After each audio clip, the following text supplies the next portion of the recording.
I've beat them using all 5 tyre compounds, I've beat them using only 1 gear, and I've even beat them without braking. However, in this video we're going to find out how bad the 0% AI difficulty really are on F1 24 and try and beat them an entire lap down in only a 13 lap race. Now obviously for this first lap absolutely nothing was going to happen for me, but I still had to make sure that I didn't get disqualified for standing still. However, at the same time I had to take as little life out of my tyres, because if I was going to win this race I was still going to have to drive all 13 laps. Anyway, the AI were now finishing up their first lap, and as I checked the tyre wear it was only at 2% on the rear, so that's absolutely fine by me. It was now time to let them overtake me, and then I had to get back past them twice. So the first thing that I noticed as the AI lapped me was that Max Verstappen was so far ahead of second place compared to the distance separating all of the other drivers on the rest of the grid, which I'm not going to lie, I was already worrying about. Coming into turn 1, I'd let the 19 drivers pass me, and I was already planning my first overtake on Logan Sargent. I considered going up the inside of him into turn 1, but I thought that I would end up getting damage. However, in the end I made the decision to go around the outside of him on the exit of the chicane, and the challenge had now truly started. So unsurprisingly, going through Curva Grande I didn't make any overtakes, because even the 0% AI can take that long right-hander flat out, but ahead of me was a group of 6 cars. And next up was the second chicane, and coming into it I knew that I was about to take a massive risk. I absolutely sent it up the inside of every single one of these 6 cars, and I just about didn't run off the track, and I made these overtakes stick. However, this massive risk that I had just took probably gave me so much time, because I would have been held up a lot by these cars, and if I didn't get the moves done as soon as I did, I would have been in big trouble. And I knew that making these overtakes as quick as possible would have a huge knock-on effect later in the race. The next overtake that I would make will be around the outside of Sergio Perez, leaving the second Lesmo onto the second DRS-J of this track, and I'm not going to lie, I am not surprised that he's in 12th place.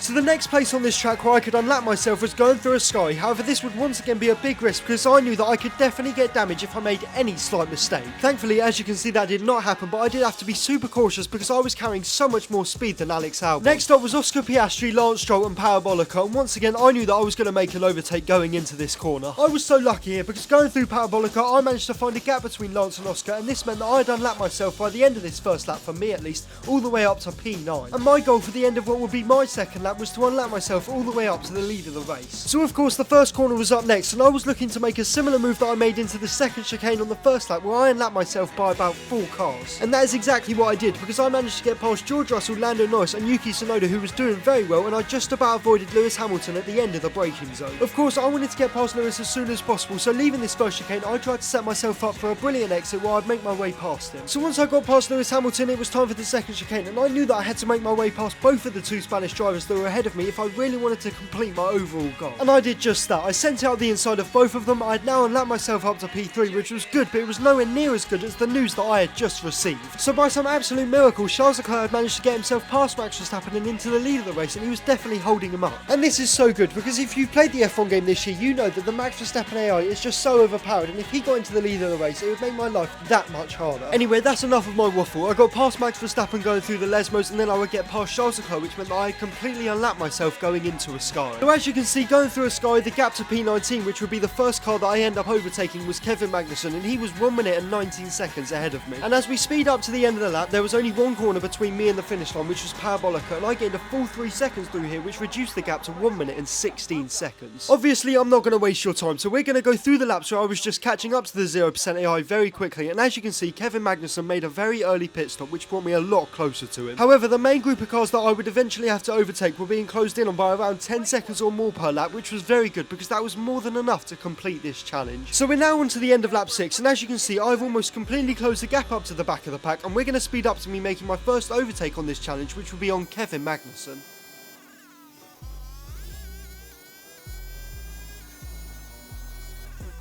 So we're now leaving the second chicane, coming up to the Lesmos, and I'd already brought the gap to Kevin Magnussen to under 3 seconds. However, I didn't know that I was about to make my first major mistake of this challenge. Honestly, I was just way too eager to try and get past Kevin, and I picked up my first warning of this race. However, I still got past Kevin Magnussen on the exit, and I could still afford to get another warning by the end of this race and not get a penalty. Anyway, it's now time for a sky, and Logan Sargent's up next, or well, he was up next until he just completely blew up in front of me, and I had to run off the track, and this definitely cost me some valuable time. However, I wasn't complaining, because this was basically basically a free overtake, and I probably would have lost even more time if I was stuck behind him going through a corner. And I'm not going to waste your time, and we're just going to speed up to the next overtake that I would make, and this time it would be on my teammate Valtteri Bottas. This time going into turn 1, I only made one overtake, but that did not matter because I was lining up Nico Hülkenberg for a move on the exit of this chicane. Unfortunately for me, my plan worked out absolutely perfectly. That was the first 2 drivers in this mini train that I had to overtake, and there was still 2 to go. For some reason, on the run up to Pierre Gasly, I shifted up to 8th gear way too early, and this meant that I had horrible straight line speed, but this did not matter because I was still going to make the overtake into the second chicane, which obviously I did, and then I hooked up the exit of the chicane really well, and I made my way past Daniel Ricciardo before we even got into the first of the 2 Lesmos. And now it's time to get past Esteban Ocon, and this would be for 13th place. Unsurprisingly, I got a way better exit than Esteban Ocon out of the second Lesmo, and I was now up into 13th position. However, this will be my last overtake for quite a while, and this is because it's time for my only pit stop in this challenge. I'm going on to the soft tyres, and I'll be coming out of the pit lane in last place with 5 laps to drive. This was not going to be easy. By the way, this is probably the best point to put it in the video, so if you would please subscribe, I'd really appreciate it, because we're currently on track to hit 25,000 subscribers by the end of the year. Anyway, as you can see, we've skipped to the end of lap 9 here, and I'm coming up to the back of Kevin Magnussen, which will be my first overtake on these new soft tyres. I absolutely flew past Kevin, which was brilliant. However, I had just spent the entirety of this lap catching up to the back of him, and now I had to bridge the 4-second gap to Valtteri Bottas. So this meant that I had to overtake 19 cars in only 4 laps, which would be extremely difficult. But I did have to remind myself that I was only racing 0% AI, and I also didn't know that I was about to make a pretty unbelievable overtake.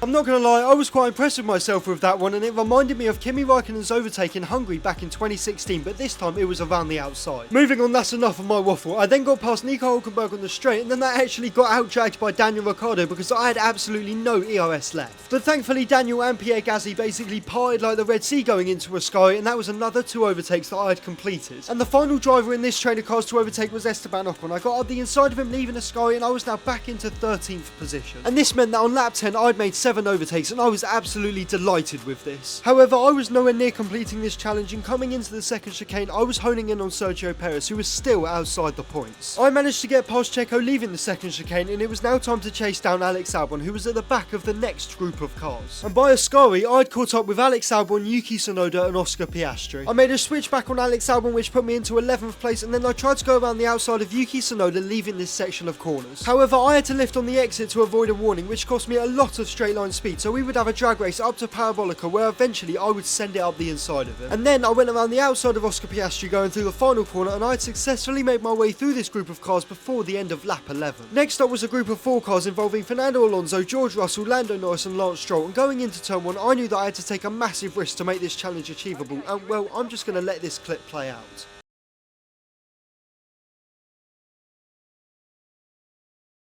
And if you no longer go for a gap that exists, you're no longer a racing driver. Yeah, I'm sorry, honestly that driving was just absolutely criminal, but it did have to be done if I wanted to complete this challenge, and now I was trying to catch up to Carlos Sainz and Lewis Hamilton. So my plan for these 2 overtakes was to make them through the Lesmos. First up was the Mercedes driver, and I made a very simple overtake around the outside of the greatest Formula 1 driver of all time. But for some reason, on the run up to the second Lesmo, I just completely bottled going up the inside of Carlos Sainz. This led to me and Carlos having a drag race up to a sky where I knew that it was inevitable that I would eventually overtake him. However, I realised here that I was running such a high downforce setup because I was being out-dragged by him when I had DRS. Anyway, as you just saw, I did get past Carlos, and for the first time in this race, I could see how far I was off the lead of this race, and Charles Leclerc had done me an absolute solid as he was still in front of Max Verstappen. And by the time we crossed the finish line for the final lap of this race, I was 4 seconds behind the pair, and it was now time to actually complete this challenge. First up was Max Verstappen, but before that, I stupidly picked up my second warning of this race through the second chicane, and this would come back to bite me. Anyway, through the first Lesmo, I backed off on the entry to make the move, and that worked out perfectly. I was now into second place. Here we go. Going into the second Lesmo, I sent it up the inside of Charles Leclerc, but I almost spun on the exit of this corner. Thank God I didn't, as I had now successfully completed the lap down versus 0% AI challenge on F1 24. Or, well, at least I thought that I had.